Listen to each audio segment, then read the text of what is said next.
Start from the beginning. I'm Melissa Rigo-Garrett. I'm the Policy Director for the Child Development Division. With me I have Heather Madison.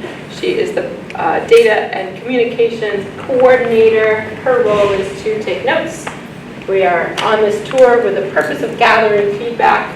I will tell you this is probably the earliest in a phase of development that the Child Development Division has actually come out to get feedback. Usually it's a little bit more of a polished final phase. So we are excited to work with all of you to get feedback, bring that back, and make some changes, muck about a little bit more with the system as we proceed. On the first page, I want to highlight our new STARS logo. We're pretty excited to shift to something that came about under an Early Learning Challenge Grant project, ability for us to push the system a little bit with the launch of a new logo soon. All right, I'm going to try to remember to use my notes because I get a little free-flowing. Our Quality Rating and Improvement System, STARS, has been in existence for over 10 years. And there are some pros and cons to that. One of the things that we learned with Child Trends was because we were one of the first quality rating and improvement systems in the country, we did not have the benefit of the work done by other states to inform our development of our system. So you'll hear as we go through some of the study results that we're a bit of a unique structure. And a lot of that really stems from the fact that we were one of the first in the country kind of leading the charge with that. We are at a tipping point for participation in STARS. We have over 75% of all of our regulated programs are currently voluntarily engaging in the STARS system. And over the last 10 years, while there haven't been significant changes to the structure and criteria of STARS itself, external systems have begun to really utilize STARS as really being an indicator of quality, and that's made STARS more of a high stakes system. And some examples of that are the Child Care Subsidy Program pays higher tuition rates on behalf of families to programs that are higher in STARS. To be a specialized child care provider, you now need to be at least 3 stars. To be an Act 166 partner, it sounds like several of you are Act 166 partners. To draw down the public education dollars for pre-K, you need to be at least 4 stars or 5 stars or 3 stars with a plan to get to 4 stars. So a lot of these systems are now using STARS as a benchmark, and that really makes it high stakes. And it's important as we look to the changes that we're making in STARS that we're really sensitive to what the impact of those changes will be, whether that means programs go up or go down or stay the same in STARS, because it impacts not only the programs but also the families that are utilizing those programs.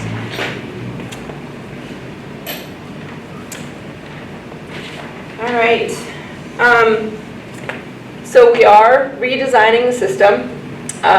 We are doing the redesign in 2 phases. Phase 1 is currently almost through the rulemaking process. We anticipate being on the Legislative Committee on Rules calendar in July. That's really the final stop for rulemaking. I'll remind you, Phase 1 is removing the regulatory history arena from STARS. It's making it so that all regulated programs are in STARS at the 1-star level. What we know through work with our administrative data is that for current programs that are in STARS, most of them, there will be no impact for them. They will stay the same STARS with that change. For many 1-star programs, if they've earned points in arenas other than regulatory history arena, they will see their star level move up to 2 stars. So that's the impact of Phase 1. We do anticipate an effective date of September 1, 2019, so just in a couple months from now for that change.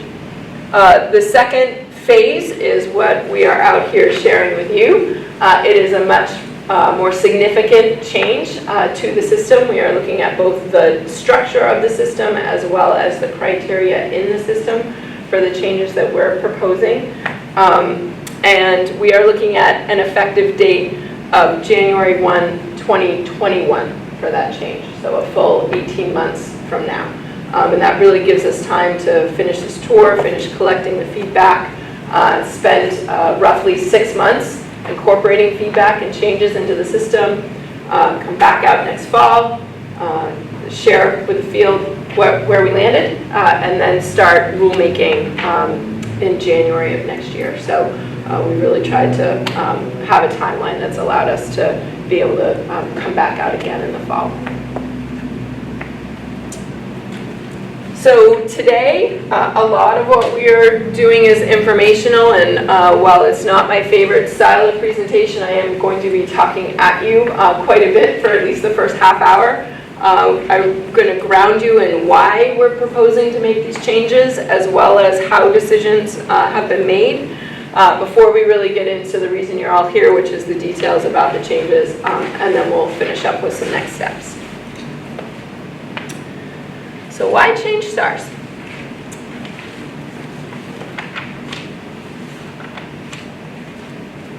So about 5.5 years ago, Vermont was the recipient of a federal grant, the Early Learning Challenge Grant Race to the Top dollars.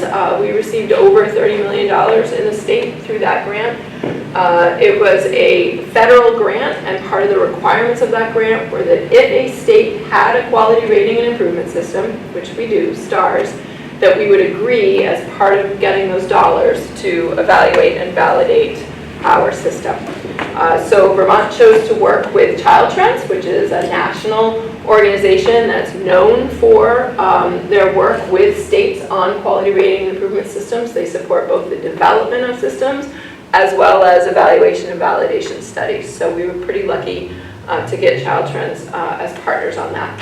We also had an evaluation committee, people that are stakeholders in the system, people that complete STARS applications, programs that are STARS rated, that participated to support the work Child Trends was doing. So it really was able to provide the Vermont context as Child Trends learned things about our system and shared those with us. Child Trends dug into Vermont pretty thoroughly. They did surveys of the field, they surveyed stakeholders, they surveyed programs, and they surveyed mentors. During that period of time, there was a pretty large cadre of mentors, in particular supported by what was then known as Vermont Birth to 3 or Vermont Birth to 5, whose job really was to support programs coming into and moving up in STARS. In addition to surveys, Child Trends dug into the administrative data that's housed at the STARS office. So when people submit your STARS application, that information and data ends up on a giant Excel spreadsheet. Child Trends took that and did some deep drilling, deep diving into our administrative data to help us better understand how our system works and our criteria work and what it means for programs and for the STARS office and the work processing that. And finally, Child Trends went out and they did on-site observations in over 300 of our STARS programs across the state. They did that at all STAR levels and all different kinds of settings. So really came to know Vermont pretty well in terms of our system through those 3 mechanisms. All right, make sure that I've got all the info. So I'm going to share with you specifically some findings from the study. The study did last, we worked with Child Trends for over 3 years on the study, so it was a pretty lengthy time to be really delving into and doing this work. So let's first talk a little bit about what they shared with us about structures.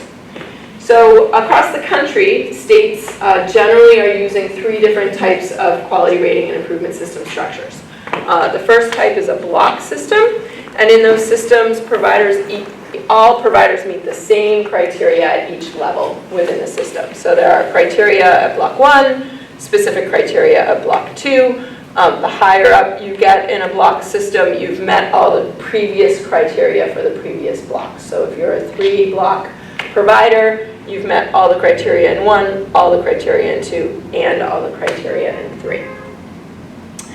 Another structure that's being used across the country by states is a point system. in that type of structure, you have a list of criteria, and each criteria is assigned a point value. Programs can pick and choose whichever and whatever criteria they want to use, but they need to accumulate to a certain total number of points to achieve a star level. So maybe you have to accumulate 10 to get to 1 star, 20 to get to 2 stars, so on and so forth. And then finally, states are using hybrid systems. Hybrid system is actually the most common and popular system right now being used across the country.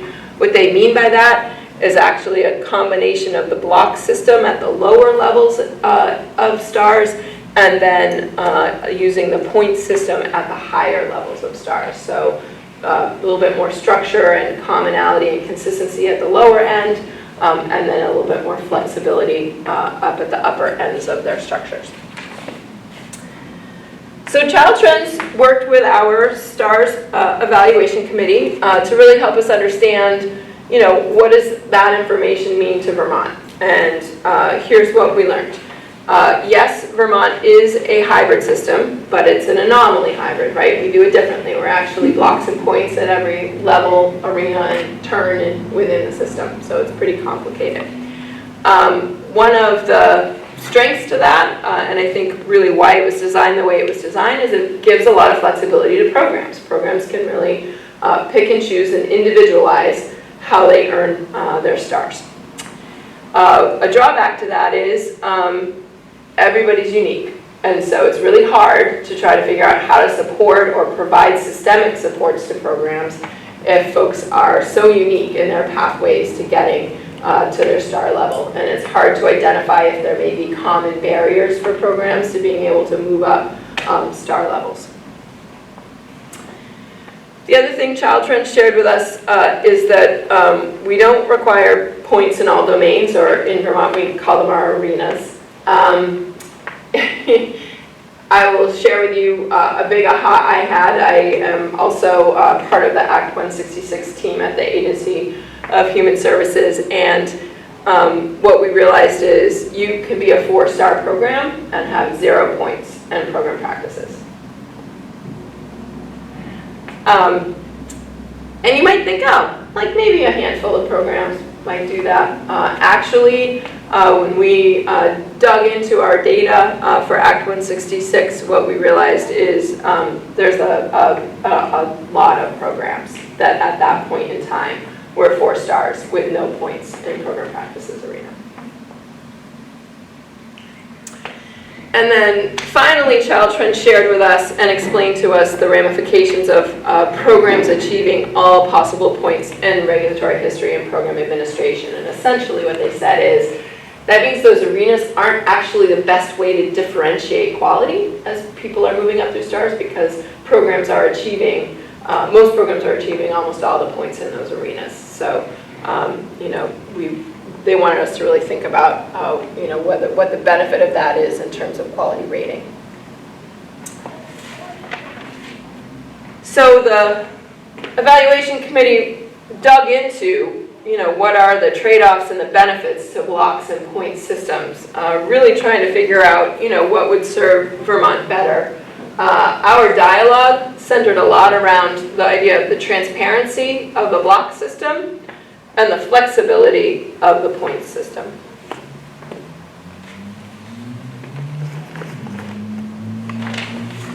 All right, now that we've covered some of the findings around structure, I'll cover the findings around criteria. Also, you have handouts that have the Child Trends logo in the corner. There's 2 of them. Those are the key findings from the study.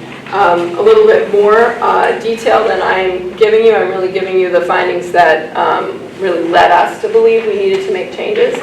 Also on the Child Development Division website, you can find the full report on that study, hundreds of pages report on the study, but if you're interested, you can delve into that and get that information as well.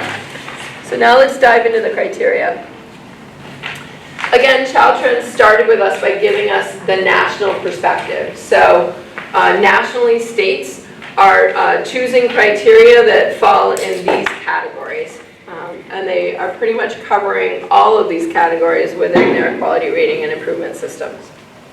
So Child Trends said there are really three areas that Vermont is different than other states. The first area is interactions.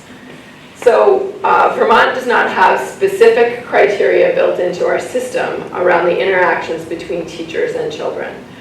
We do have recently added the class tool that allows programs to use that tool in terms of observation and assessment on their work within the program practices arena. However, first they need to have used the environmental rating scale, and the class tool remains an optional tool, so it's voluntary. So it is possible programs might not look at or reflect on their interactions between teachers and children. Another place that we don't have specific criteria in our system is around health and safety. Again, in program practices, we do use the environmental rating scale. Within that tool, there is a nice look at some elements of health and safety. But I'm going to go back to something I said before, which is you can be a 4-star program in this system and have 0 points in program practices, which means you wouldn't have looked at either health and safety or interactions. And for that matter, a few other things on that list. Finally, we don't have any criteria specific in our system to cultural and linguistic diversity.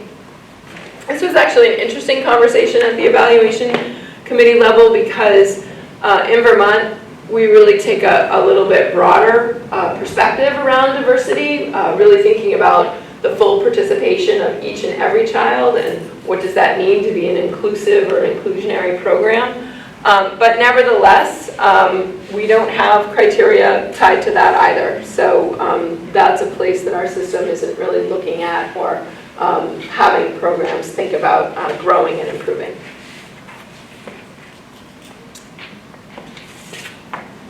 So through the surveys that Child Trends did, they did ask our programs of some practices that aren't recognized by STARS, what are some that you might like to see recognized, and what are some that you're already doing?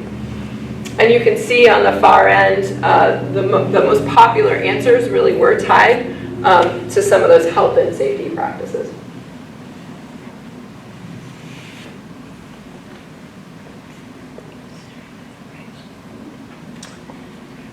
And then finally, as we were thinking about, maybe we're going to make some changes to criteria, Child Trends really worked with the committee to think about what are some of the considerations that you will want to have in mind if you are going to look at changes to your criteria.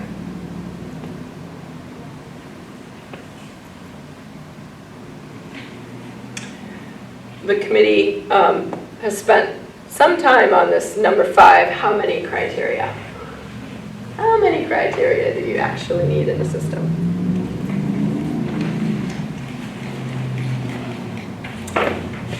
All right, the final aspect of the study that I'm going to share with you is around people's perceptions of STARS. So what do people actually think about this system? One of the questions that was asked of all of the groups that got surveyed was, do you feel that STARS is an accurate reflection of program quality? And you can see from the slide that it really didn't matter which group you were. Roughly half felt like, yes, this system is a good reflection of program quality. But if you flip that around, we are looking at over half of people that either don't know or straight up said, no, this is not an accurate reflection of program quality.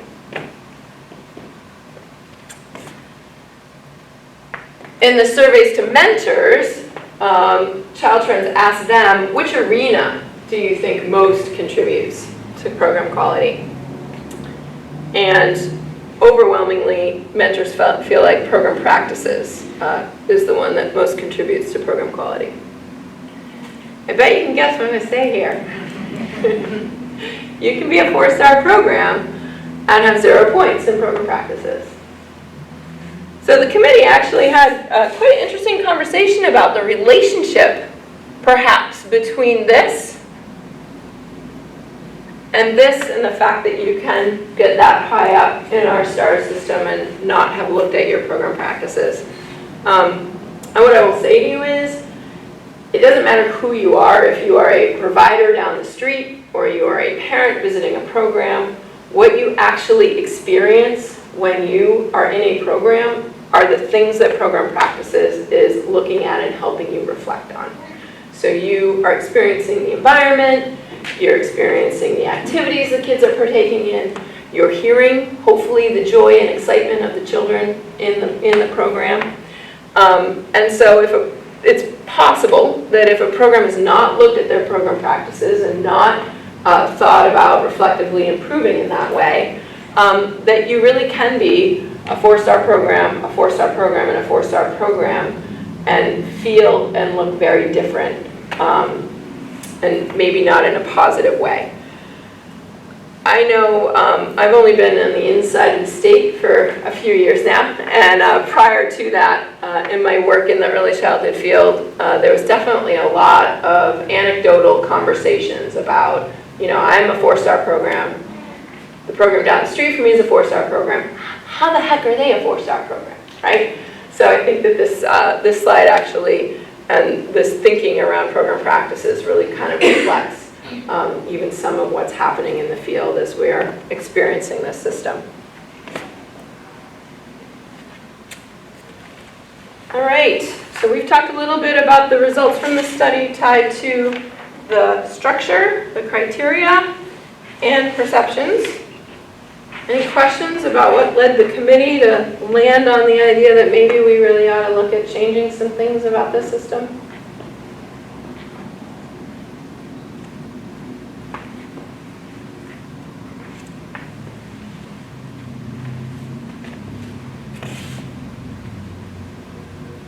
All right, so before we jump into the details, a little more back and forth, I'm going to just go through a little bit around how decisions are being made around this, and we'll talk about the decision-making process as well as the role of the Evolution Committee.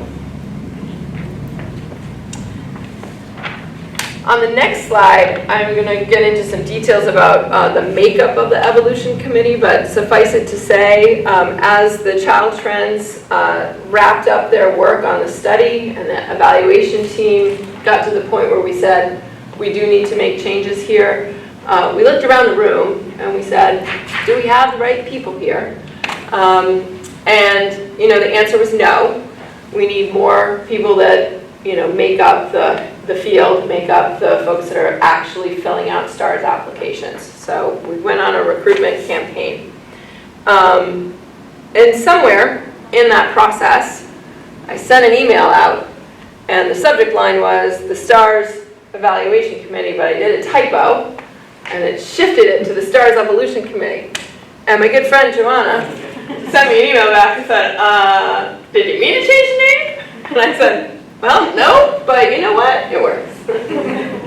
So we shifted to the STARS Evolution Committee. They're really the committee that is the work behind what you're going to see today in terms of what's being proposed for changes. They're the ones that have mucked about pretty significantly with this system. There have been some gloves dropped occasionally, but it's overall been a great process in terms of really digging in and figuring out how and what we want to make for changes. That committee reaches consensus and then passes recommendations on over to the STARS Oversight Committee. That committee's been in existence for almost as long as we've had a STARS system. This is a committee that really advises the Child Development Division on any changes and really supports the STARS administration and the STARS office in implementing the system. So I mentioned earlier, we added the class observation tool. That was a discussion that started at the STARS Oversight Committee level and then a recommendation made to CDD. So in that vein, same thing happens with these changes. And those recommendations finally land at the Child Development Division.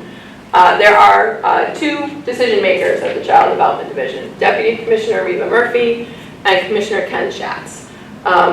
Deputy Commissioner Murphy has convened a group of folks at the Child Development Division that interact with and engage with this system.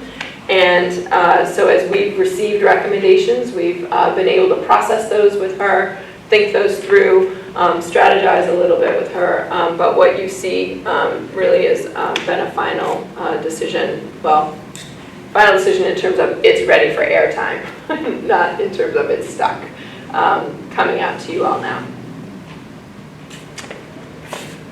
So let me tell you a little bit about the Evolution Committee.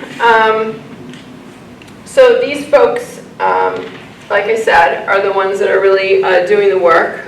We actually have 2 folks from each of the top 5 bullets that are meeting with us. We were pretty anxious to make sure that we had those representatives on the committee, mostly because we wanted to make sure at least one was present at each of our meetings.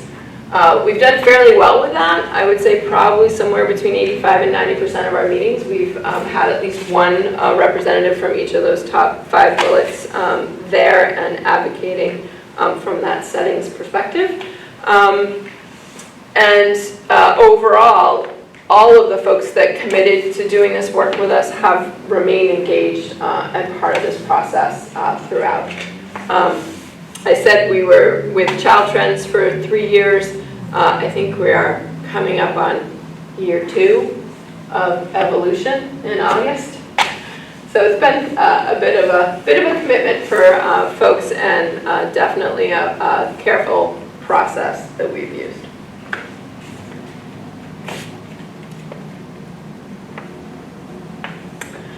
Coming back around to this slide again, just because it's really the slide that has grounded the work of that Evolution Committee. The concept of a clear and reliable system that's aligned and transparent, super important as we've done the work and really looked at how does this all hang together. In terms of stakeholders, I would say another important group that isn't on the slide is in fact legislators. As I mentioned earlier, they are using the system and the laws that they're creating in terms of setting a standard of quality. And so for them to actually be able to understand the system is super important. And having inherited the job of trying to explain the system to legislators, I can say our current system is not so easy. We don't go in with a brochure. We actually go in with something called a placemat. It's a Thanksgiving-sized placemat, and it's double-sided, and they still don't quite get it. So I, for one, look forward to a system that maybe will be a little more clear for folks. The group, before we started our work, really said, what are we trying to end up with in the end? What does this need to look like in totality? And have these guiding principles around that. And you can see an emphasis around developing a culture of continuous quality improvement, really hoping to move away from a lot of effort being built into compiling evidence and checking off boxes, and really more effort and time spent on actual reflective practice and improvement in programs. And then finally, one of the first things we did was we took all the criteria that's currently in the system and we cut them up and we put them on the wall. And then we took all the criteria that for the previous 3 years had been suggested to us ought to be part of STARS while we were doing the evaluation work. And that was from people like the Health Department, BBS Professional Preparation and Development Committee, the Green Cleaning Lady, like lots of people had ideas about what we ought to be looking at in STARS. So we literally had walls and hundreds of criteria, and frankly, we were a little overwhelmed, right? Like, how are we gonna cut down and get through all this? And go back to that idea and that thinking around how many criteria do you really want in this system, right? So we ended up coming up with characteristics that we were looking at for these criteria. And really, I'm going to pick up on this benefit outweighs the burden of implementation for programs in the STARS office. Again, that's tied back to how much time is actually spent gathering evidence, and showing or demonstrating versus how much time are you spending on quality improvement. In no way are we suggesting that there isn't a burden of implementation around reflective practice and quality improvement, because there absolutely is, but really shifting so that programs are spending their time more in those kinds of activities and a little less time checking boxes and turning in evidence. Finally, I will mention, we did have a pretty robust conversation about the concept, the few and the powerful. So when we thinking about criteria, do we really need programs to be providing evidence of every step along the way to achieving a particular standard? Or could we just have them show the evidence of that last standard? And we will, you'll see, I'll highlight that as we go through in a minute, some of the standards that we've ended up with for criteria. All right, any questions in terms of the process we've used or the committee role before we jump in moving forward?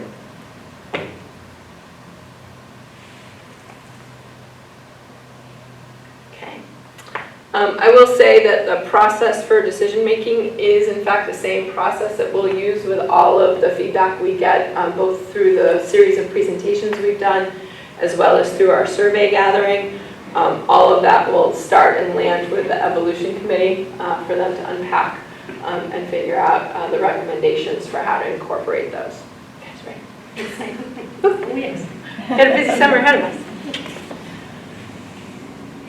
All right. The moment you've all been waiting for.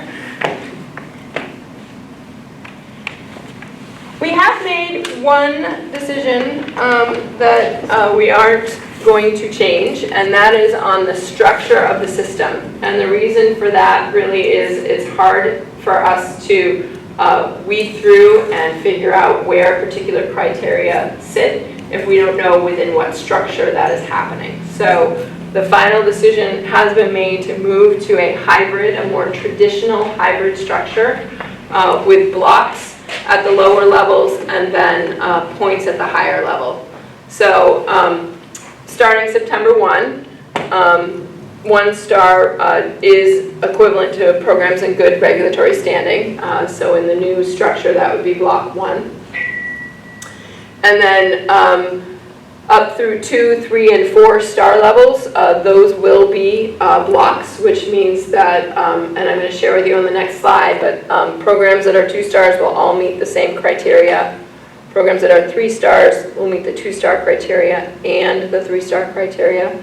So there'll actually be a lot of consistency in the system as you move up to 3 and 4 stars.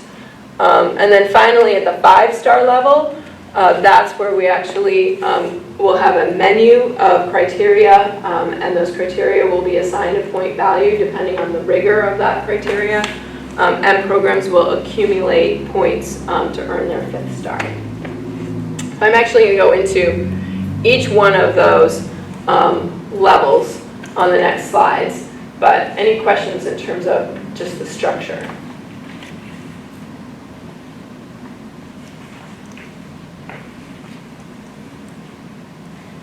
Hey, quiet group. Moving right along. So let's actually start at 1 star and, what does this mean in terms of good regulatory standing? In our current system, what we're measuring is the length of time that a program goes without a serious violation. And that's in our regulatory history arena. And essentially, the longer you go, the more points you can earn in the regulatory history arena.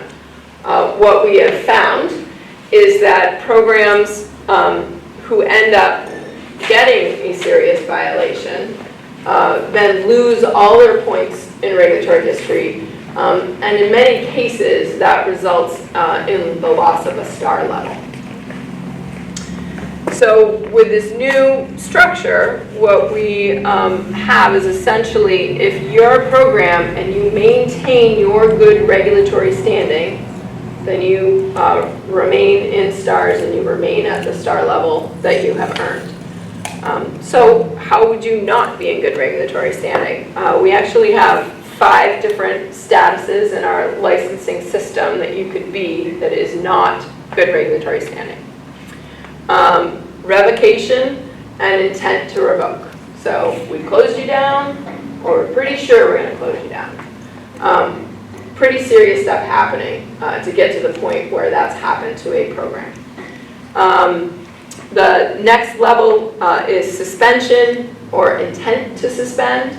Again, licensors have been in the program. If they've suspended, it's because they feel the program should not be serving families until they have come back into compliance with licensing. So pretty serious stuff happening there.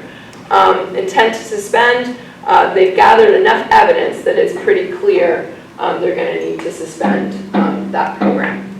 And then the fifth status is provisional. Provisional is a new one for our system since the new regs went into effect. And that's really when a program has a corrective action plan with licensing that's pretty significant. And there's some question about whether or not that program is going to be able to come back into full compliance or not. But not significant enough to actually suspend or close the program down. So that's when provisional is used.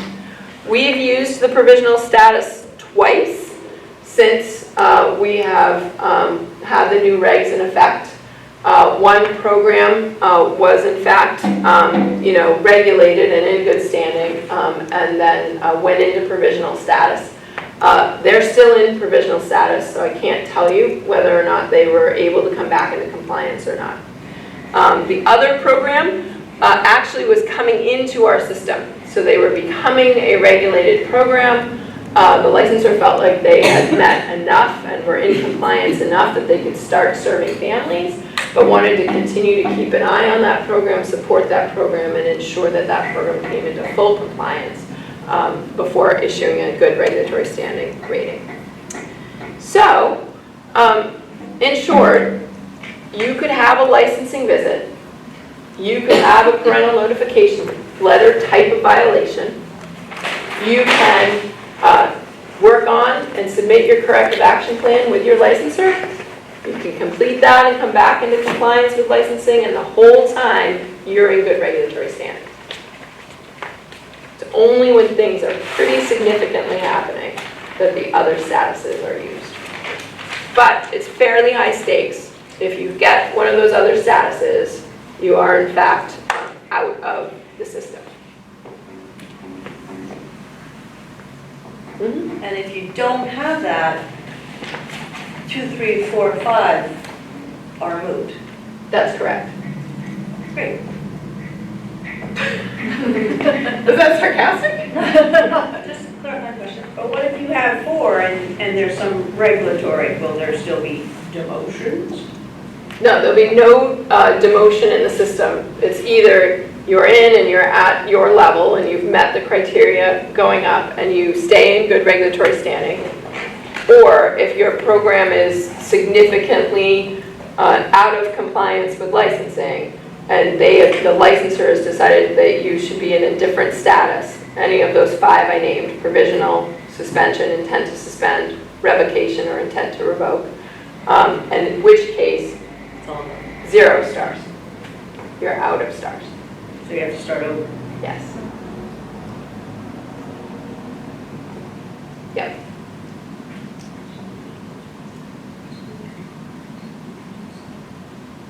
Other questions, comments, feedback? So can you just explain the current system? Yep. So the current system has this language around regulatory standards, right? You have to be History. good regulatory history, whatever. But if you get a P&L, you have to send out a parent letter. You usually do. You lose all those points in that arena. In that arena, so you lose a star. For a lot of programs, it's especially higher star programs, it ends up resulting in the loss of a star. So is the current definition that's in the current system of good regulatory standing different from that definition? So let me just clarify systems, right? Okay. So licensing is using a definition of good regulatory standing that they have, and that's consistent. STARS, the STARS system that we are currently using, uses the phrase regulatory history. And it's really, you could be in good regulatory standing with licensing under our current system, but have to have had a violation that resulted in a parental notification letter. And in STARS, through our regulatory history arena, that's where you would lose your points and potentially lose a STAR level. In the new STAR system, We're just going to That- standing. yes, not that would not impact you. As long as you did your corrective action plan, worked with licensing and came back into compliance, as long as your status stays good regulatory standing, your STARS is not impacted.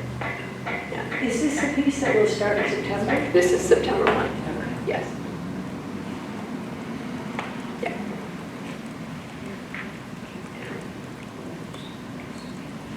All right, we ready to go on to 2 stars? Okay, so these are the criteria that we are proposing at the 2-star level. These are all of them. They are all on this slide. I want to highlight the word draft at the top and potential documentation on the side. I will tell you the documentation list is not robust at all. And part of our feedback gathering is asking you all what makes sense to you to potentially provide for documentation. Again, love to get your suggestions in terms of what would be potentially not so burdensome on you to be able to provide to us. And then again, the criteria themselves, we are gathering your feedback on if we got it right or not.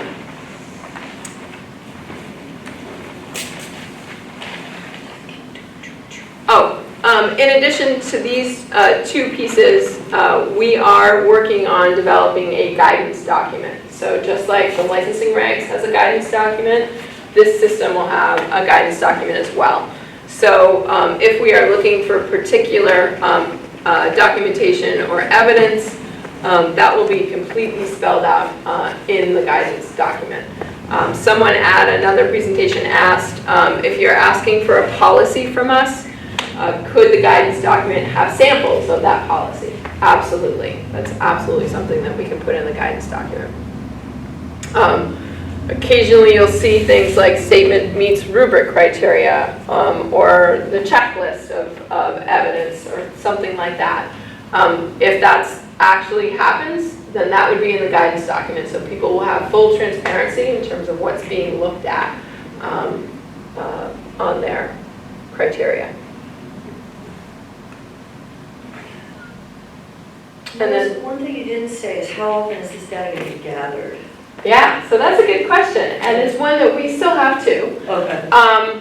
So the current system, there's a 3-year reapplication that happens, and then in the intervening years, you all provide an annual report of evidence. And so there's definitely been feedback over the course of the tour on considering some things. For example, if at your 3-year renewal you've provided the policy, do you need to continue to provide that policy at your annual report?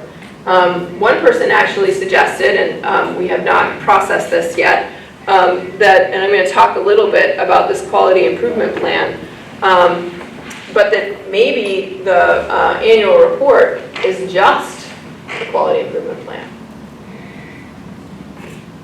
So there's definitely some conversations happening, Sue, about, Yeah, or even something that says, we've got, that whatever that thing that you get for your report, it's like, we've got this on file, we've got this on file. like assurances. Would like a little update on point 3, or, just depending on what's going on at the STARS office versus what's going on in the offices of the programs and where the balance is. Yep. Yeah.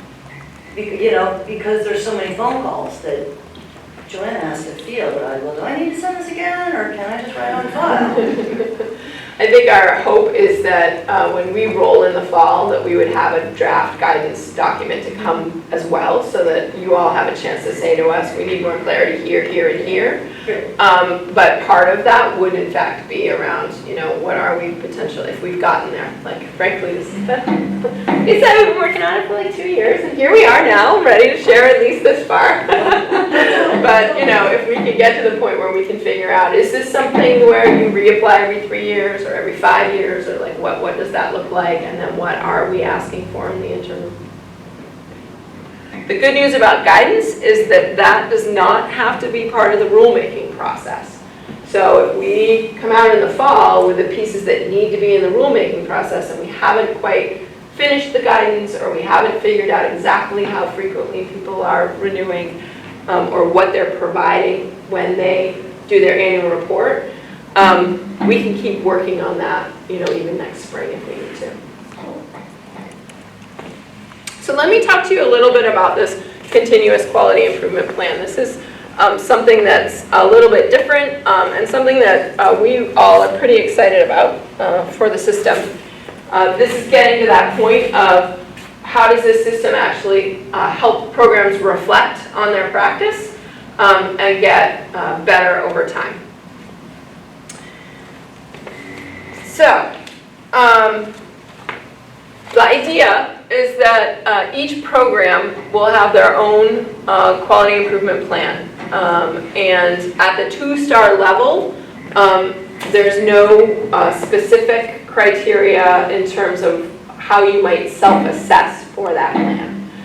It's asking programs, much like an individual professional development plan does, to do some form of self-assessment, based on that self-assessment to do some goal setting, and then articulate what are some of the activities you might be doing in the next year. So thinking along those lines, if a program was at the 2-star level and they were just happy there and were going to stay at the 2-star level for the rest of their existence, then they would still be updating their continuous quality improvement plan, but it would be, really using the tools that they are choosing around self-assessment. At later levels, you're going to see where we are asking programs to take the results from particular self-assessment tools and inform their plan based on those tools.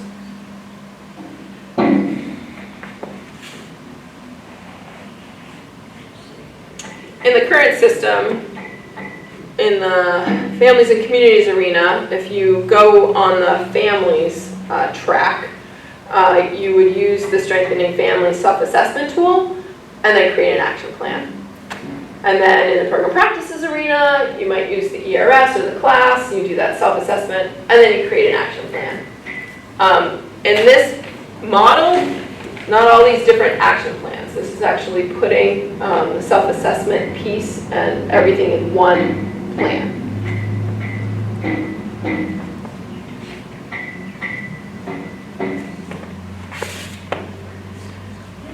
Melissa, is there going to be a lot of guidance around that or a format? Yeah, I've talked about this in other presentations.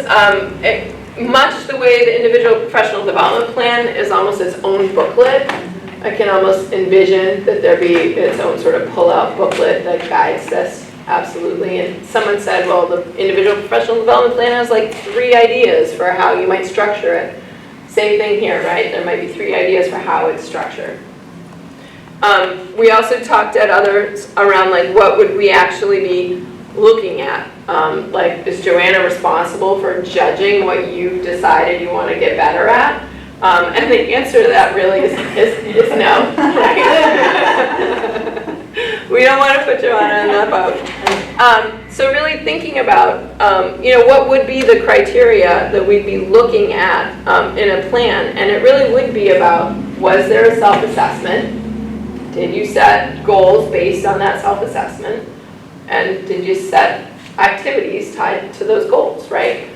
Mm-hmm. Is there any money or interest in bringing back something like a resource development person, even if it was for in the state that actually works with providers to support all of this?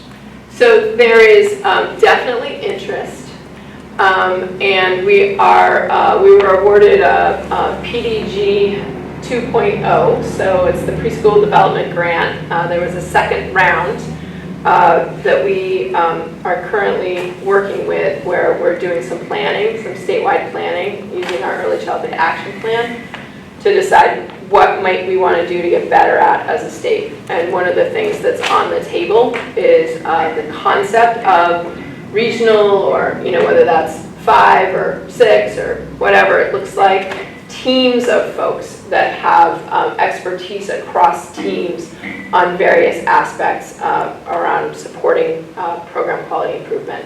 A strengthening families expert, a pedagogical expert, someone that's an expert in business practices. So, just thinking about, maybe we had the nurse practitioners that were available for a while, someone like that that's a health expert that could be on a team like that. So really thinking not even one person that's a jack of all trades, but a team of people that really can be experts in particular things that then could help programs depending on their quality improvement plan in the areas and the places that they're trying to get better. What about enhancing training opportunities that have sort of, that our providers tell us? I mean, obviously, we don't have a resource person anymore to set up trainings that are easily accessible and affordable and meaningful, not just rote type stuff online. Is there enhancement to go back and sort of fix some of that? I assume some of these stars have to do with trainings ultimately, Actually, you won't see any additional training hours in the system. but to enhance the ones they need that are difficult now with the demise of our resource person. Are there any enhancements for trainings? So I'm going to actually answer you in 2 ways, if that's all right. The first I'm going to say is the resource advisors that are through Northern Lights there's a regional one for you all, and they're supposed to be setting up trainings for you. They are operating within a particular budget, and we got requirements through the federal government for us to get the federal child care subsidy dollars around 11 different health and safety trainings that we have to make sure are offered within our system. So a large number of our dollars that we used to be spending on a variety of trainings are now targeted around these federal requirements. We do have additional dollars that we've put into the system.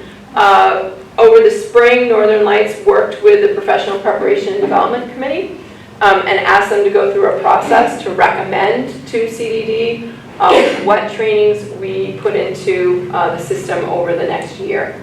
And I know one of them was the Strengthening Families Toolbox training that will be available over the next year. So that's the structure that we've set up in terms of informing not the basic health and safety, but what are the other things on an annual basis are being funded and supposed to be available statewide. If there's, we recognize that there may be some disconnect right now between regions and the statewide Professional Preparation and Development Committee in terms of being able to inform that process. Linda, I think you're on the Professional Preparation and Development Committee, so could potentially be a conduit for your local BBF council and having some sort of a conversation around what would we like to be recommending for trainings, understanding that their contract. And I know when we were going through that process and the surveys went out in Addison County, actually this region we had the most responses from this region. Oh, that's great. Yeah. So there was a good influence in terms of that. Yeah, that's good. But that contract starts July 1. So what you see available over the next year, like that's already in place and set. But there is opportunity to impact in the following year. And then through PDG, there's actually an evaluation of the professional development system that's funded under the current PDG that will inform the action plan. And then from that, we are hopeful that we're going to be able to get a year 2 and 3 of PDG funds that will enable us the same way to fund a robust support system around program quality improvement, to also fund more trainings in the system. So those two pieces. Sherry, do you have a question? Yes, I want to talk about this again. So what was the committee's thought of the downside of being prescriptive, particularly at this 2-star level? So for 10 years, I was a consultant to Northern Lights overseeing the level 1 fundamentals. And one of the biggest barriers and frustrations was this IPDIP thing where there were all these options and these folks would try to create one, and sometimes they were trying to, oh, I like this from this and this from this, and they'd get denied, right? And I just think at the 2-star level, you may be dealing with people that are new to the system, people that are just starting to move up, and I just think a more prescriptive, especially in those earlier star levels, of what the form looks like that you fill out for your continuous improvement, and what are the 3 different assessment styles or whatever you could do would be really helpful to people, rather than it being really open-ended. That's helpful feedback, Sherry, and we may pull you in when we start to get into some of the details around guidance around that and all of that. I will say that some of the thinking is that, especially for programs that maybe want to move up in the system, that they may actually be looking at the 3-star level criteria and using that to sort of say, okay, where am I at in relation to those criteria, and what are some of the things that I need to improve on tied to that, rather than a formal assessment tool that's been published. Yeah. I'd like to agree with what Sherry says. I'm thinking about some of our family home child care providers. They're not the people in this room who get this stuff, who don't know this kind of stuff. And they call our office and they're overwhelmed by, oh my gosh, I can't do this. When do I do it? How do I do it? So I think something that's very prescriptive, fill in this box, if you've done this, think about this, or even how do you feel about this. But I think you get a way better response, and then maybe if they've accomplished that much, then they'll feel like they can tackle 3 and 4, and really then they start being at home to the parents of their children because they're getting more. So I really appreciate this feedback. We actually haven't heard feedback like that before this presentation, so thank you for sharing. Well, we've become a resource person in our office because they call us. They have The number's the same. the numbers the same. Linda. That's a good point. I kind of, this wasn't what my comment was going to be, but I kind of do agree with that in thinking about being a NACE program and having other sort of surveys and stuff that I have to do with both teachers and families, and being strengthening families, and just all this other kind of being a high quality program that you kind of naturally do that aren't maybe class and hitters and all of that. I feel like the higher up you get, you kind of just are automatically doing these things. Yeah. But what I was going to say is the last time I was teaching in Ohio, and I don't know if their system is the same way or not, but we had to do these continuous quality improvement plans every year, and then the STAR bonus was meant to help you implement your plan. So if there's any money for the bonuses back, that would be amazing. So actually, part of my next step slide is we are going to convene a bonus structure group in the fall. We have a collector for people that might be interested in participating in that group, and you're not signing up in blood that you will do it, but essentially when we convene that group, those are the folks we're going to reach out to and say we're ready to do it. And we really want to look at it from 2 perspectives. One, what would be the ideal bonus structure system, and what would it take to fund that? And then given the dollars we have to fund it right now, what's the right structure so that we're building towards that? But what that essentially will do is give us a tool to be able to advocate and bring funds into the bonus structure Yeah, and I system. think you had to actually right, like, write in, like, what you would purchase and, like, submit receipts and stuff to prove that that's what the money was being spent for, but, you know, it was a great way for individual classrooms and programs to kind of see a little boost and get excited for the next school year. Yeah. When they know these materials are coming. Yeah, thank you. All right, let's look at 3 stars and the 3-star level. These are all the criteria on the 3-star level. Heather was a little frustrated with me that it got so small, but I really wanted it on one slide. If you need a closer look, Heather's going to turn over the list on the wall as well. So here you'll see the continuous quality improvement plan updated annually, informed by the self-assessment results that are required here, which is utilizing a tool to look at your work with families. That criteria it will get reworded for rulemaking to allow some room for other tools that folks are using while they're thinking about their work with families. So it likely will say something more like program uses a STARS approved tool to look at their work supporting families. And that way, Linda, to your point, in guidance, we can list the Strengthening Family Self-Assessment tool, but we could also look at, you know, other tools either through accreditation or HISAR performance standards, or, you know, if folks have ideas for us about other tools that look at this work, we definitely would like the opportunity to look at that and put that in guidance as appropriate. I've got one. Yeah, For years, we used the therapeutic childcare checklist, great. and that was allowed, and then it wasn't allowed. And that it wasn't allowed felt really detrimental to our program in that we were focusing on this therapeutic approach, and we had training in it, and suddenly we had to do something else that wasn't aligned with what we were doing in our program. Yep. So it's something that we can definitely vet through, and it may be something where if we end up setting some criteria that is looked at when you do your self-assessment of your work supporting families, like, you know, you could use this tool plus do this survey of families, or I don't know, but it, you know, it may be a sort of like this and this scenario. But thank you, Sue. We can definitely look at that. Yeah.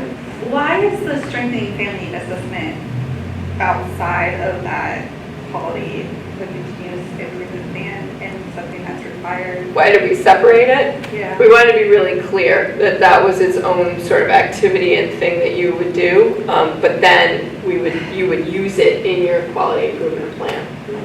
What are the thoughts around other appropriate tools? I mean, it's a great assessment. It is. Well, like I just said, It's a lot of paper, like. This is gonna get reworded. Huge. And for 3 stars, I feel like that assessment in and of itself is going to be a huge barrier for a lot of programs. Because it's how many pages? It's like 50, it's ridiculous. And where do you get it? You have to pay for it. No. You have to trade in on it? You know, but it is a huge undertaking, and if I think of just about some home providers or even some of the smaller centers, like I think that would be a huge barrier for them to even think about 3 stars once they look at that assessment. I'm not saying that what is the meat of that assessment is great, but I do think it is a so like I said, struggle. this is the one I was talking about that's going to get reworded, right? So it won't read that way. It'll read, program uses a STARS approved tool to conduct and assess self-assessment on their work supporting families. Okay. So then you'd see some strengthening family examples. self-assessment as part of your guidance, right? Like that's one of the With approved other tools. examples. With Okay, other that's good. 'Cause in and of itself, that would, I think, would turn a lot of people off. Because it's intense. And then the paid curriculum planning, I think that is awesome. And we do that, but as we struggle to do that. That's why we put in Okay, so, the scheduled, like- right? Like that it's scheduled, recognizing that sometimes you've got like someone that's out sick, and so you pull the person that was gonna Yeah. cover the plan in time to cover the person that's out sick time, right? And so the idea here is that there's an intent for this to happen by the program, and that's shown in your schedule, knowing that there are, in fact, realities that happen in programs where people get pulled to cover other things. The other thing that I'd like to say, when that paid curriculum planning time is actually utilized really regularly and systemically and intentionally, that this ongoing improvement stuff is happening all the time, and if it can get embedded within the context of we are planning and meeting regularly and addressing that stuff all the time. So it's not so much we're doing the Strengthening Families self-assessment tool for the next 3 months. It's more be familiar with this and let's have this ongoing, organic, living, breathing document that's informing our practice every day. So I hear what you're saying. I will say that the intent behind this particular one is around classroom curriculum planning, right? So your activities with the kids around your pedagogy teaching kids, right? Which is a little bit different than the Strengthening Families, which is really looking at your work with families. So, which is why I think you see them pulled out as two separate things. I hear what you're saying in terms of the quality improvement plan, and there may actually be a way to do what you're saying. When we get to 4 stars, you'll see where we're asking for the ERS tool to inform that, or the class tool, or the tippy toes or teapot tool. And so, But if every program has to be doing like 8 or 9 assessments or tools, then we're asking for them to use 2 tools. okay. At the 3-star level, we're asking them to use a tool that looks at their work supporting families. And when we flip to the 4-star, we're asking them to pick a tool to use in terms of their program practice in classrooms. I think I would be inclined to say that the IPDIP is a tool and your professional, that there are more tools embedded in this than meets the eye. I just don't want it to become more onerous than it already is. I want it to become something that people are invested in and celebrating and they're participating in. And I think that, That's where I'm coming from. and I think we're, and the group, the evolution committee, I think we share that exact value and that intent. And you're right, we've got to figure out where the rubber meets the road, right? Well, I hear, in a high functioning place, it's like, whoa, okay, I need to sit down and really learn all this. And then in someone who is just getting into it or is working a 60-hour week providing, What person? it's just, you don't even have time to open the envelope. Anyways, I'm glad I'm here. It's totally good. Other comments on this?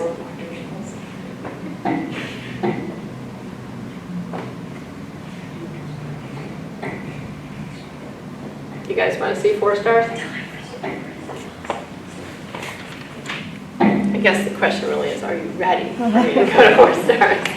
So I have a question, and this might just pertain to, because I'm not super familiar with the current system as far as, because we're NACE and I don't have to be, thank you.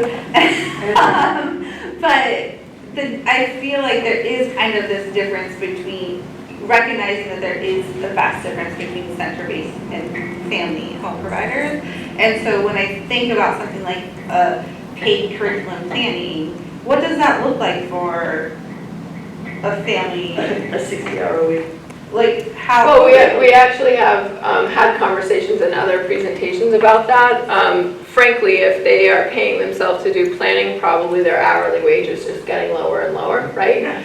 But I will tell you, the family child care providers say they are doing planning time, right? Like that may look like, the half an hour before they open when they're setting up their shelves and they're like getting their activities set out and ready for the day. That may look like, the hour they spend on a Saturday, like redoing a curriculum area because the kids have lost interest in sand and now they're going to set out water, like whatever it is. But they're saying to us, we are doing that.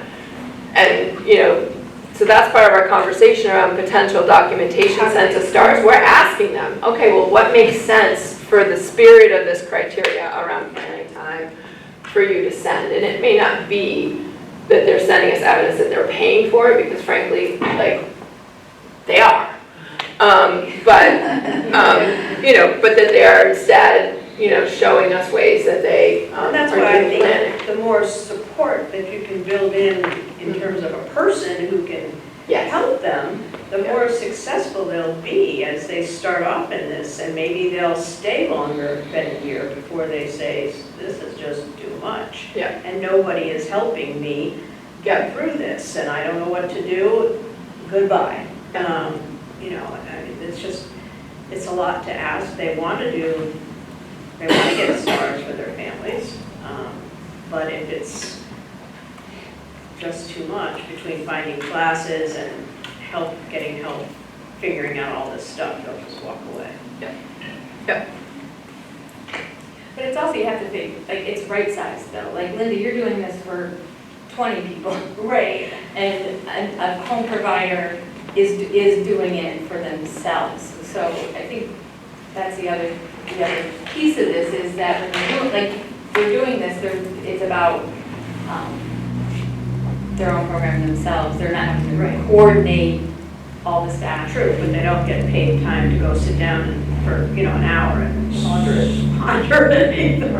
They're doing it on the fly. Well, I would disagree. I would say that my friends that are high quality providers, they build that in, like when they're creating Well, their evaluation tuition structure yeah. and all of that, they really value their time. And I think this is like a sort of a mechanism to really start to work with programs to help them identify that and think about those things they might not have thought about when they wanted to go business for themselves. I just want them to stay around for a while. That close. And I just wanted, talking about right sizing, so looking at the self-assessment tools, the Strengthening Families has a different self-assessment tool for family child care providers and for center-based child care providers that's much more related to the type of program that it is, and it's quite a bit less, at least number of pages. At least in the number of pages, and same with other types of assessment tools that are specific to the type of program that's being looked at, to take into consideration who's operating the program, what are their resources, and how many families are they serving, and all that, all those things are taken in. And I mean, we've used in here, the language is it's not fully developed, but the intent is that programs be able to select, that we'll leave it so that those things can still happen. So a self-assessment using the Strengthening Families will be the Strengthening Families assessment that's for the individual kind of program. Yeah, I mean, that's the benefit of putting things in guidance, is that it provides us flexibility so that we don't have to go back through rulemaking to make changes, right? And that's, again, that function at the STARS Oversight Committee level, to really have somebody suggest a tool or another approach maybe to building, maybe the first time a program does a quality improvement plan, they aren't using the Strengthening Family Self-Assessment tool. Maybe they're using a different one, but maybe by the third or fourth time, they've worked their way into that tool. But that kind of a conversation and discussion about how do you make this more manageable and, graduated, that's the kind of thing that really can happen at the oversight level outside of rulemaking, so that we can right-size the system and get at what we're trying to do, which is help programs get better. Right. And I always am of a mind, if you are intentional around stuff and focused on that continuing improvement business, and you're doing your PD and you're connecting with your community and you're connecting with your families, I push back against the tool, and I'm open to conversation about that, but it's like, wow, okay, so a tool I have to use rather than what I've been doing. It's another conversation, but I just push back on that because I think we're open to having that, right? Like- And that might be okay for you and I. Exactly, well, that's exactly right, and that's A lot where, of people come I in that totally get really, that. like, need, like, really value those resources, and that's how they develop it to be and be. and I might too, but I might value those resources too, it's just carving out the time, Mhm. Yeah. Mhm. Always. because. Yep. All All right, I'm gonna move the slide forward. Let's look at 4 stars. I was unable to convince Heather to stay on 1 slide, so this is actually on 2.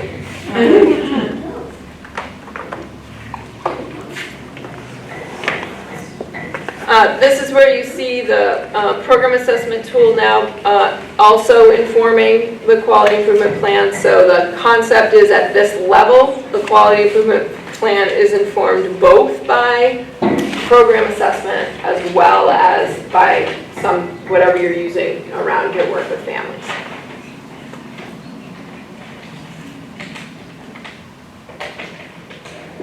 I'm going to point out, this is the first time that you see the program assessment tool show up in the system. In our current system, we're looking at every step along the way. We ask you to provide evidence that you've used the tool to do a self-assessment. Then we ask you to provide evidence that you've had an unscored visit from the assessor and you've used the results and created an action plan. And then we ask you to have the outside assessor come and that you achieve a certain rating on that tool. We've taken out all of the lower steps, and now we're just asking, in terms of what you provide to the STARS office, to be the final stage, the final step, which is that you've had that assessor come and score you. We fully anticipate in guidance suggesting that folks use the tool to do a self-assessment, that they invite the STARS assessor to come and do an unscored assessment and create an action plan before they get to that final stage. But we're not going to ask them to provide us the evidence of that.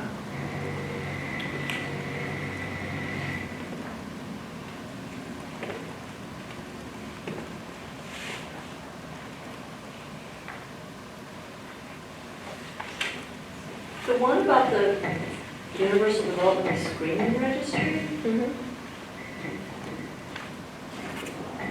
if you're a pre-K partner and you're using TS Gold, are there aspects of that assessment tool that?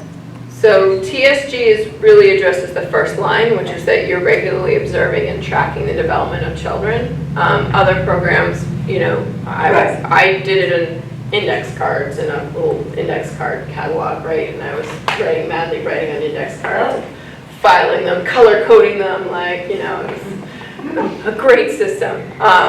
So that's really that first line. And then, if something pops in there where you're like, oh, whoa, I'm really worried about somebody's speech or something like that. What we're saying is your first step would be to check the screening registry to see, has this child been screened? Because the doctor's offices are supposed to be regularly screening. And then if you find that the child has not been screened, that's when you would at least refer CIS, EEE, the doctor. Or some folks have actually been trained. I know was a big push for the ASQ and getting trained on being able to do that themselves. So then they would do that themselves.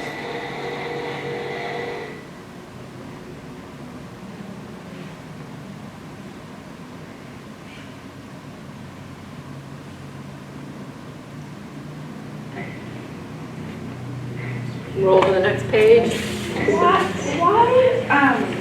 Why would there have to be a certain score as opposed to just using the tools?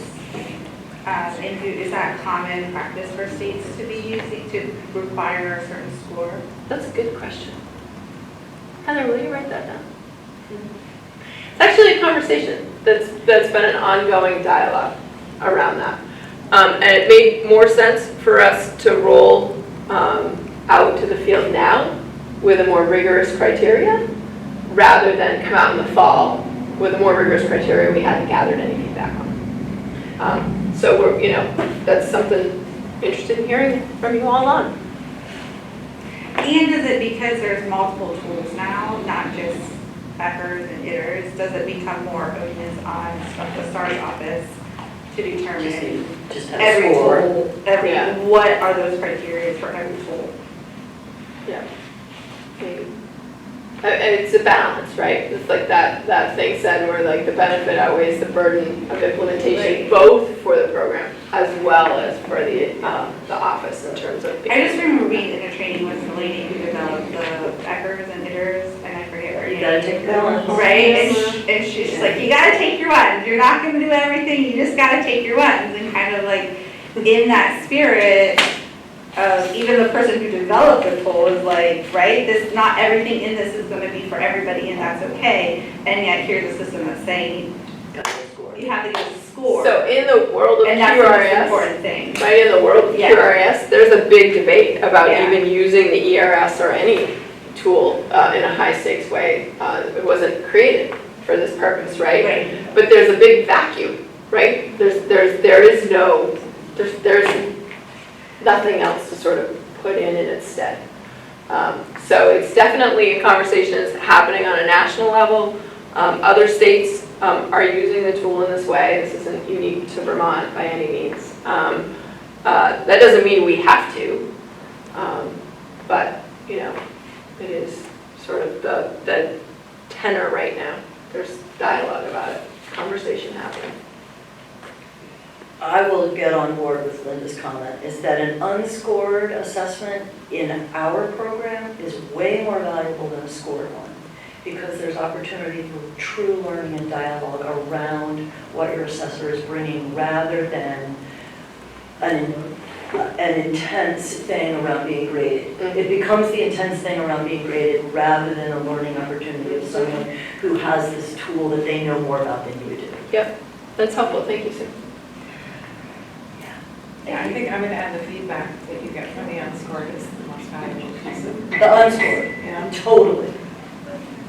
When they come and they do the And you unscored and spend then an sit down. hour, yeah, you just. And that Oh really my God. prevented you guys for a while, didn't it, from getting that score, like you guys.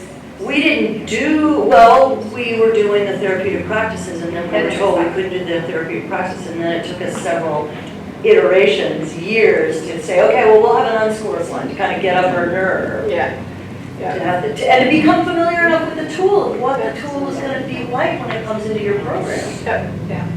Yep, And for someone who, is just doing their thing, it's like, oh, well, before you invite someone, just like my response to strengthening families, it's like, well, I don't know what it is.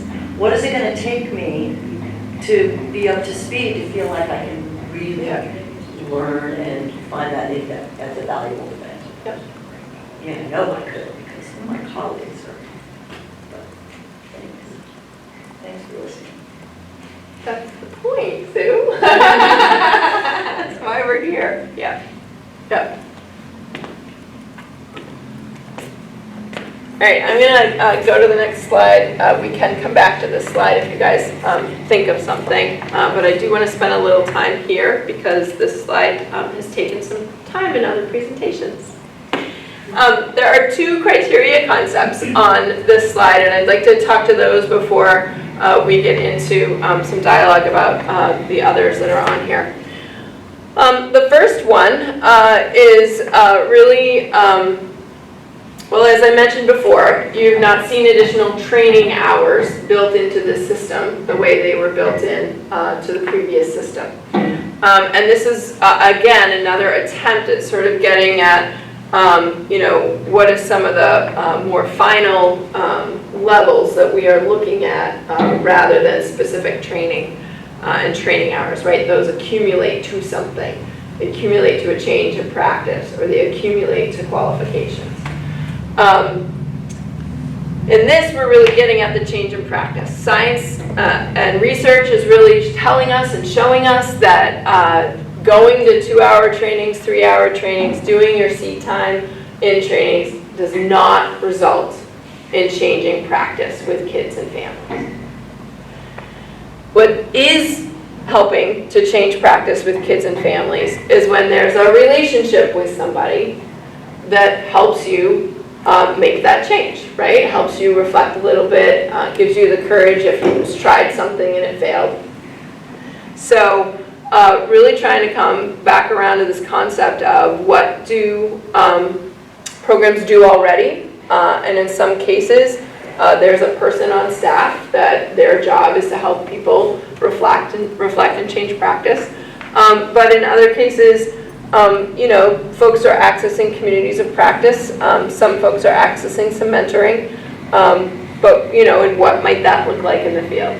This is a concept because we haven't figured out, really how to frame this or get at it. But trying to move away from training hours as the criteria and really getting more at can we potentially figure out a way for programs to be able to get some of the support. So some of the communities of practice that are happening, I know Starting Points Networks were able to apply for a community of practice this year, and they have structured that and set that up based on what they locally wanted to do. So some did it around strengthening families, some did it around curriculum development. I know Sherry, you can probably speak to that a little more than I can. But just the idea that they go back to their program, they try something out, come back, have some reflection with their peers, go back and try some more. So that's that concept. The bottom concept comes back around to this idea of inclusionary practices and the full participation of each and every child, and thinking that high quality programs are really places where children are able to come in, families are able to come in, and the program's are able to help them be successful at staying. And again, we haven't figured out what the right wording around that is, and I would say probably the wording we have there belongs more in the evidence column than it belongs in the criteria column. But we're thinking about things like, do you use sign language with children that are nonverbal? Do you have a program that is accessible to kids with mobility challenges, interior, on your playground, those kinds of things? Are you familiar with the IEP goals of your kids and supporting children in moving and making progress on those goals?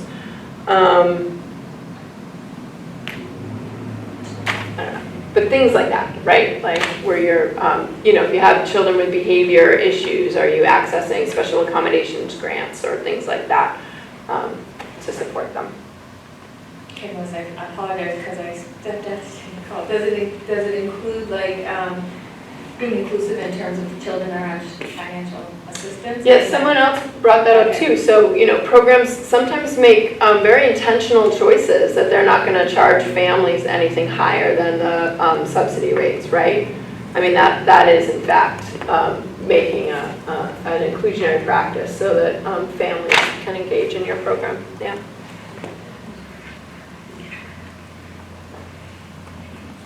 Sorry to be saying so much. I'm thinking about the Turtle Day 2 weeks ago, and the importance of love in early ed, and the hugest takeaway from that day, which to me is maybe grounding some of my, I don't know if rigidity is the right word, but that which is the most important is often that which is the most immeasurable.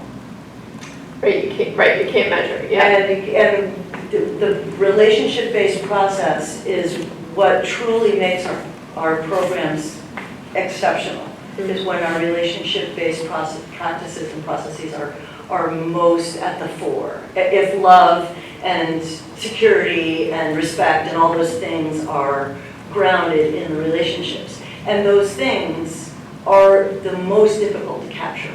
Yeah. And I needed to say that the idea of trying to capture the immeasurable is truly a task here, because it ends up dividing, it ends up leaving some people out who have the capacity to be so high quality, without the capacity to measure the things that are really Well, and again, some of what we're asking you all is to share with us, like, what are the things you're doing and what are your ideas around how we potentially could measure that? And I would say to you, Sue, it sounds like this might be something you're gonna be mulling over and thinking about for a while.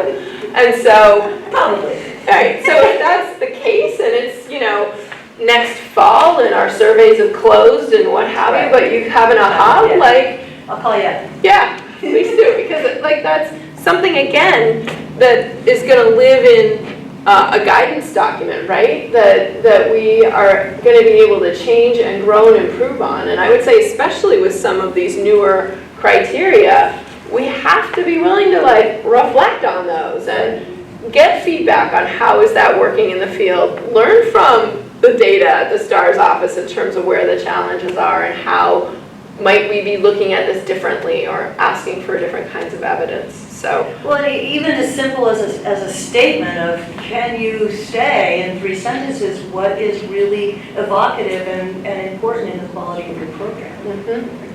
Right. Just a Yeah. self-assessed, like, why are you high quality? What does it drill down to for you? that's interesting. What an interesting question to put on the application. Right, explain how your program is high quality. Why do you, yeah, And then, a really big textbooks. yeah, because I mean, you're essentially saying, like, just put it in big terms, like, what are the big Right, takeaways? Right, what do you hold so dear that makes you think you're high quality? Well, it's almost maybe what you would be sharing with families too, right? Like, that's part of. And do hopefully- you share with families? Yeah, that's a good question, I don't know. All right, so we've had some reactions to a couple of the other things on this slide. I'm curious to hear if you all have any other feedback for me. Getting 75% of your teaching staff education, how do they afford it, how do you pay for it? So it's actually not all teaching staff, right? It's the people that you've identified as leading a group of children. So these are the folks that right now in licensing, where they're required to have 21 college credits, right? So this is actually taking that standard of 21 college credits and bumping it up, and it's going up to having an associate degree. So so in the regs, you have to have somebody leading a classroom with the 3A and 3B on the ladder, but it's getting rid of that 3A. Okay. And that would be a point too, to crosswalk all that language. Crosswalk the language, yeah. I prefer this to the 3A, 3B, but it's just.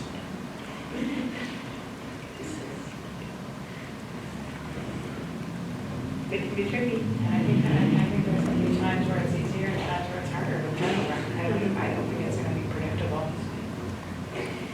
You can think you have it one moment, and then moment you don't. Well, as far as the. Like actually meeting. Yeah. At the 3-star level, we qualified the staff qualification one by saying for people that have been in the position for longer than 5 years. And so I wonder what you would think of that, given what you just said around turnover. Maybe we need to qualify it with people that have been in a position longer than a certain number of years. Maybe, I don't know the answer to that. Well, I mean, I think that could be something, because if you're getting somebody to lead a classroom who has a apprenticeship, right? How much longer do they need to get that associate? Or somebody who has a childcare certificate, right? Like, what is that? And maybe that is 5 years. Yeah. Maybe, right? Like, Yeah. how much longer they need to get the rest of those courses. I'm So curious, maybe- like I have a staff member with her degree in English, and she's going to get, she's heading into her master's program for education. But that's gonna look like nothing on this, so. Yes, you're right. So someone else, we've actually heard that feedback in other places too, that this is really rigid. That's true. And someone else, I think someone said, hey, I've got someone that's got a degree in natural history, but went back and got their teaching endorsement in early childhood. But that actually doesn't doesn't count And here. we run into the same thing with NACI questionnaires on staff qualifications. It doesn't Yeah, it's confirm just- your yeah. status. That does get tricky if they have a degree in something else, and then they've decided this is what they want to do. Even if it's like a second, you know, I've had teachers who have degrees in secondary education, and yet they really don't fit anywhere beyond having that child development class. But again, some of them maybe have gone and gotten their teaching endorsement, right? Like done the portfolio through peer review Right, and ended yeah. up like with like being really qualified to lead a group of kids, right? They got a Yeah. teaching license. And yet. And yet they wouldn't meet that. Having a teaching license would be nice to have inserted in that. I mean, doesn't that Yeah, just like trump as another everything? option. Yeah, it Well, should it trump does say everything. have at least. So if you had more than an associate's degree, you would still meet that criteria, right? But not if the degree is in something other than what's listed there. So again, this person with a natural history degree that went and got their teaching license, the way this is framed, it wouldn't work for them. Yeah. Right. I don't have a degree in early ed, but I have an early ed licensure. Yeah, and a degree in something. In some things. Yeah. You could just put that in something. The other thing that, you know, and, Something. is there Come on, Sue. I know, all people. The idea of staff benefits, where was that? Was that on the last one? It was in the last one, yeah. Just it was in wondering if a the- staff benefit could be in the field for 5 years. You know, is there a way to incentivize people to stay if there's a benefit associated with your time in it? Like, So if you offer, the program offered something for somebody who stayed longer? Okay. Yeah, a stipend? Yep. It's sort of, given that we offer no benefits, maybe there could be a benefit. Yeah, that's great. Associated with tenure. well, and yeah, actually, there's been some really robust conversations around ideas around benefits. So certainly if you have any paid time off, right, Oh, yeah. that's a benefit. If you're accessing the Northern Lights trainings and you're covering the $10 cost for your staff to access that, that's a benefit. If you're a family child care provider and you paid that out of your program budget, that's a benefit. Family child care and centers, a lot of them have a child care benefit, right, where their staff are able to bring their kids, so that's a benefit. So there's been someone said, hey, I buy t-shirts for my staff.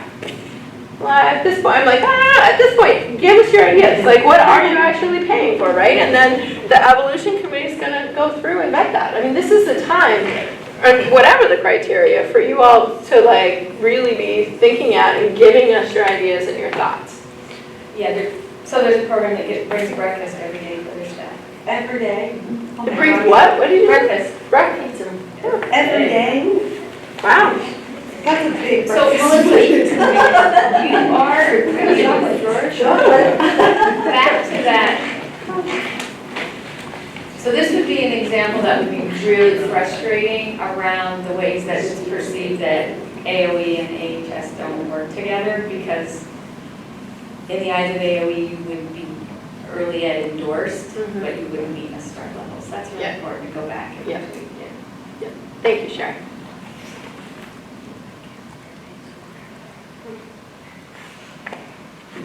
All right, I'm going to move forward and show you all where we're at with 5. Yep.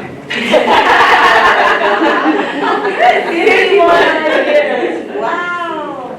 All right, so remember, what we're looking at Star 5 is a list of criteria, and programs are going to be able to pick and choose from those criteria, and they're going to add up to a certain number of points. Some criteria are going to be worth more points than others just because they're more rigorous than others. So here's some of the ideas that we have, just to give you some thinking and to sort of nudge you along. But what we are asking from all of you is that, give us your thinking around what are some of the things that you're doing that you think should be considered to be on the list at the 5-star criteria level. This one's an interesting one. Program achieves eco-friendly certification. So certainly there are external certifications that programs are achieving, like, It cracks me up. that lady. There she is. Carol Western. Here she is. Bless you. Right on the slide. But for us, this actually is representative of, for example, a program that receives Montessori certification or Waldorf certification, right? Like those are additional certifications that happen externally that potentially could get recognized in this system. So these are sort of buckets of ideas. So where does national accreditation, where does that fall? So we actually don't know the answer to that. The Evolution Committee literally had that conversation last week. I was not present for it intentionally because I'm halfway through these tours and I really didn't want to give some folks information that other folks didn't have.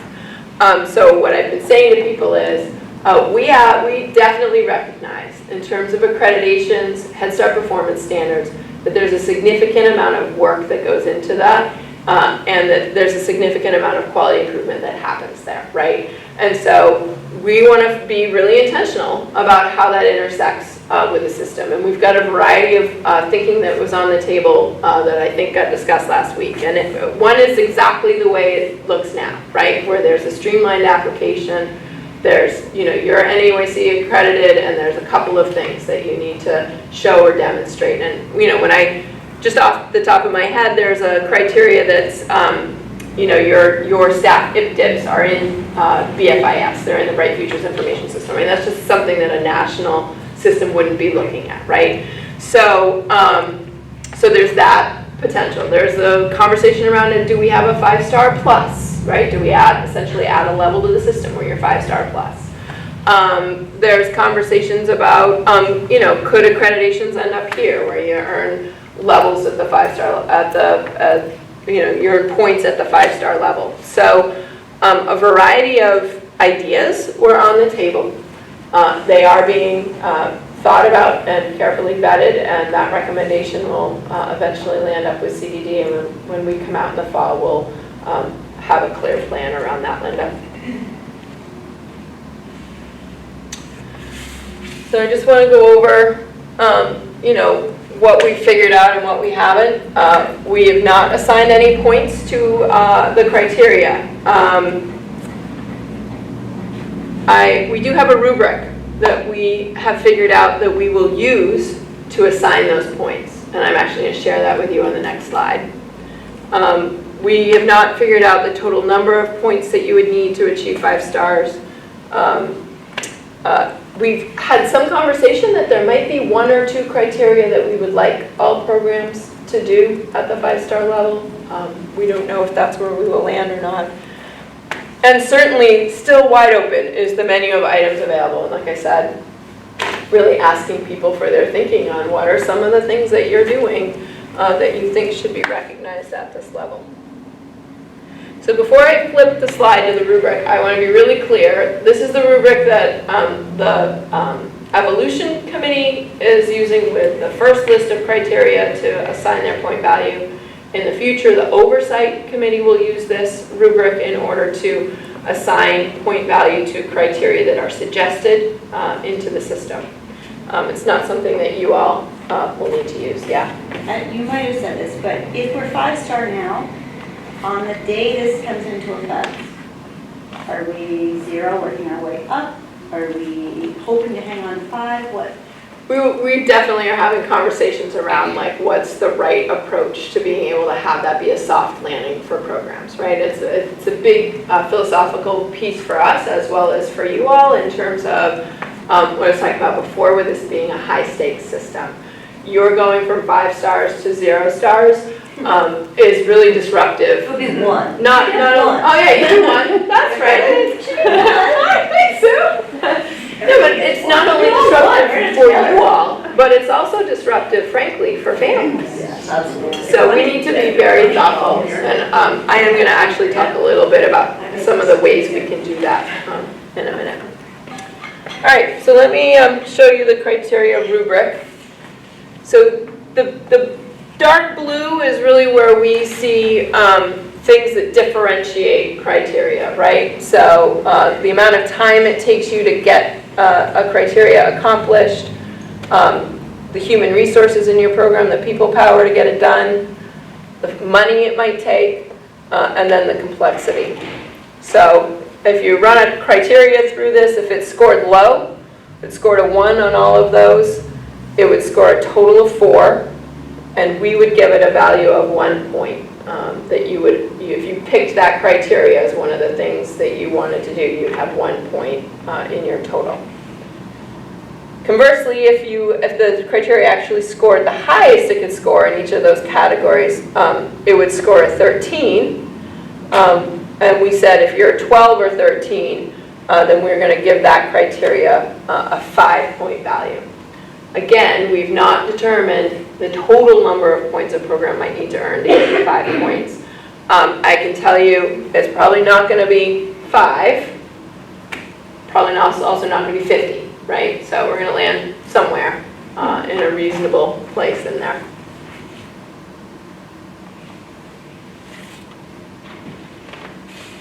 And there will be more than 1 point to run through that rubric. One menu item has to be run through each of those. Categories. Okay. Yes. Yeah. Yeah. So you take the eco-friendly certification, right? If you Right. ran it through, like, I don't know a lot about it, so I can't run it through, but essentially it would score within each of these categories, something. The other piece that I just have to always go back to is the user-friendly component of BFIS and the Northern Lights system. And I think it's really important that we get to a place where that is something, where getting your IPTIP into BFIS is something that actually can happen in a one-time sit-down. If you have your password and your BFIS number, it can happen in 5 minutes, rather than 3 phone calls later and the system crashes. It's just such a point of frustration that BFIS, my staff comes at me when I'm like, And my understanding is you actually have to type it in, right? That it's an actual, process. There's not even a cut and paste option. yeah, and that's what's so silly in this day and age. And what's in the system doesn't match the paper versions you get from Northern Lights. They're two different, that don't really align. I didn't know that before. Let's line up. Just add that to the list for the BFIS changes, Kate. All right. So that's essentially, you guys have certainly provided us a lot of suggestions along the way and some concerns. Do you have any final thoughts before I go into what our next steps are and talk a little bit to the question that you have? A couple of us are in the public school now, and meeting everyone's goals, doing everyone's paperwork is horrible, because we're now, our schools consider them to be not just like K to 6, they're pre-K to 6.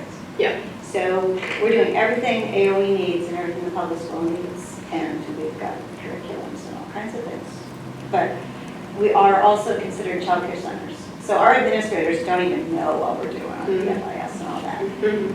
Is there a thought out there about having us be different in some way? Rather than having us have to hit on all these different goals, from licensing to stars to whatever. Yep. So there's a group that's been meeting all spring that are representatives of the public schools with Crystal Mishra, Director of Child Care Licensing.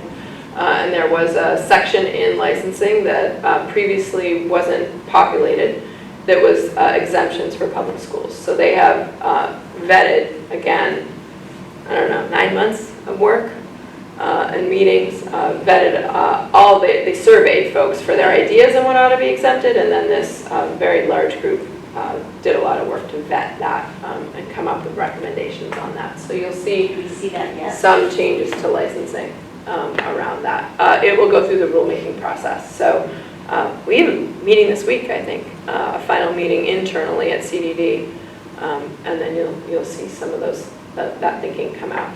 Where you'll see a difference in this is evidence, right? So, and that's where if you're filling out one of our surveys that I'm about to share, for you to really be thinking about, okay, if you're asking and your evidence is a budget, and we all know the public school budget is like been through the voters and blah, blah, blah, like one of your suggestions might be, hey, you know, could public schools not have to provide the budget because it's been voted on and vetted through this level, you know what I mean? So those are the kinds of things that would be helpful for us. We're probably not going to eliminate criteria altogether for public schools, but really starting to hear about like what could we sort of say, okay, we know that budget exists, that kind of thing. Pay scale is a great one, right? Like through contract negotiations at the public school level, we know that there's consideration given to education and years of working in the system and all of that. All right, let me talk to you a little bit about our surveys. We're collecting 2 surveys. On your handouts, on the other color one without the Child Friends logo, on one side is a title website, and there's the link to the STARS Evolution web page, which is on the Child Development Division website. All the things I'm about to talk about are on that web page. So the first survey really is for people that complete the STARS application. So if you are somebody for your program who literally is the person responsible for completing the STARS application, we're asking you to take the time to go through each criteria and tell us, I'm already meeting that criteria. I think we could meet that criteria by January 1st, 2021. We won't meet that criteria by January 1st, 2021, and here's what we need. More time, and then how much more time? Funding, coaching and support, right? And then other. So what would you actually need to be able to have that criteria? We're using that really as another form of data to inform the decision-making we're making around the criteria that are here, so we can sort all the 4-star programs and the criteria that most commonly they're saying they can't meet now that's at the 4-star level, and then be able to make some decisions about does that criteria stay there? Should that criteria move to 5 stars, as one of the options on the menu? Should we be tweaking that because they're telling us this is what they need in order to meet it, right? So that's a place that's really helpful for us, for you all to be filling it out. The second survey is much more open-ended. Anyone can engage in that survey. You can engage in that survey multiple times. If you fill that survey out, or even if you fill the first survey out and you take a shower the next morning and you're like me and you're like, oh, I wish I'd said this, you can get in and just provide feedback on that particular thing. So the second survey can take you as long or as short amount of time as you want it to, and you can take it multiple times. We really are just trying to get information and feedback from people with that one. We did do a webinar, and we do have frequently asked questions. Both are posted to that web page, really asking folks, rather than to go talk to your friends about what you heard, and then your friends go talk to their friends, and then they go talk to their friends, and then they call Heather and they want to know why everybody has to have an elephant in their program. If you could instead direct people to watching the webinar, which is essentially this exact presentation, the frequently asked questions. If someone has a question that's not on there, there's a collector tool to submit that question, so everybody gets the same answers and responses. But that's just our way of really trying to make sure that people get all of the information exactly as it is, so people aren't worked up. Someone mentioned on the teacher one, all teachers have to have an AA degree. We actually had somebody that came into a presentation all fired up about that one. And then when they realized we were talking about lead teachers, not all teachers, they settled down. I mean, frankly, the lead teacher one is alarming enough. If you imagine that you thought all teachers had to have an AA degree, it really stirred things up. So, yes. And then the bonus structure group that I talked about, there's a collector there. If you're interested in engaging with us on that conversation, we hope to get that going late summer, early fall. And we will contact the people that have shown an interest and let them know, what that looks like, and at that point, have people make commitments then. timeline is also on the webpage, but this is really just for you all to really see. You know, we really do intend to come back out in November, December, meetings like this one, to share where we landed and how we used the feedback you gave us. And then also share the draft of the guidance and talk with you all about ideas for things to go in that. Promulgation, really January through September. Hoping to get final approval with the Secretary of State somewhere around October 2020 with a target effective date of January 1st, 2021. I will remind you, with a much less complicated process, we were hoping that phase 1 would have been effective July 1 of this year, and we've pushed that back to September 1. So this is really the earliest date that the new STARS would be effective. When the current rules went into effect, there was a 3-year buffer period built in where programs could choose to use the old application form and system or the new one. And that was built into the rules. And I will say to you that that survey I talked about, where we're asking you how much more time might you need, is really important, because that's a place where we're going to use some of that to inform us on, do we need 2 years, do we need 3 years, do we need 5 years, like what is the right amount of time for that buffer period. So to your point, really being sensitive to, like, programs can't just go from whatever STAR level they are down to 1, like we really need to give programs a chance, you know, to come into meeting the new criteria.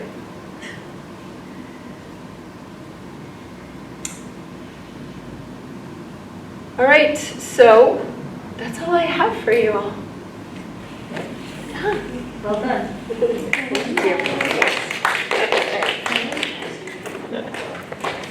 Thanks for coming out. Appreciate your engagement and conversation with us.